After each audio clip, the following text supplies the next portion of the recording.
ஒவ்வொரு டைமும் வெளிநாட்டுக்கு டூர் போயிட்டு வர்றப்பெல்லாம் அத்தனை கோடி முதலீடு இத்தனை கோடி முதலீடுன்னு சிஎம் அவர்கள் சிரிச்சுக்கிட்டே சொல்லுவாரு.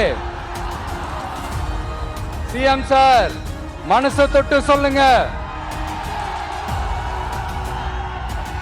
வெளிநாட்டு முதலீடா இல்ல வெளிநாட்டுல முதலீடா?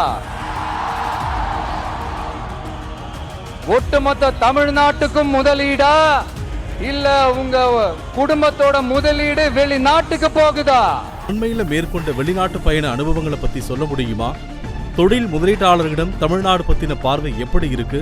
ஜெர்மனியில் முதலீட்டாளர்களை சந்திச்சு நம்ம தமிழ்நாட்டில் எப்படியெல்லாம் கட்டமைப்புகளை உருவாக்கி இருக்கிறோம், எவ்வளவு படித்த திறமையான இளைஞர்கள் இருக்காங்க, இங்கே படிச்சுட்டு இருக்கிற மாணவர்களுக்கு சிலபஸ் தாண்டி எப்படியெல்லாம் ஸ்கில் டெவலப்மெண்ட் பண்ணுறோம்னு ப்ரெசன்டேஷன் பண்ணோம்.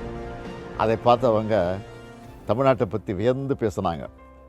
ஜெர்மனி நாட்டில் என்ஆர்டபிள்யூ மாநிலத்தோட தலைமை பொறுப்பில் இருக்க மினிஸ்டர் பிரசிடெண்ட்டை சந்திக்க போனப்போ அவங்க கான்வாயில் என்னை அழைத்து கொடுத்த வரவேற்பிலேயே அவங்க எந்த அளவுக்கு தமிழ்நாட்டு மீது மதிப்பு கொடுக்குறாங்கன்னு தெரிஞ்சுது. முதலீட்டாளர்கிட்ட பேசும்போது இந்தியாவிலேயே அதிக எண்ணிக்கையில் பெண்களுக்கு நம்ம வேலைவாய்ப்பு கொடுத்துருக்கிறத பெருமையோடு சொன்னாங்க. அதோட அனைத்து மாவட்டங்களுக்கும் பரவலாக்கப்பட்ட வளர்ச்சியை கொண்டு போகிறதையும் ஒரு செக்டராக மட்டும் ஃபோக்கஸ் பண்ணாமல் எல்லா செக்டாருக்கும் முக்கியத்துவம் கொடுத்து புதுசாக வளர்ந்து வர துறைகள் மேலேயும் கவனம் செலுத்துறதையும் அவங்க அதிகமாக பாராட்டி பேசுகிறாங்க.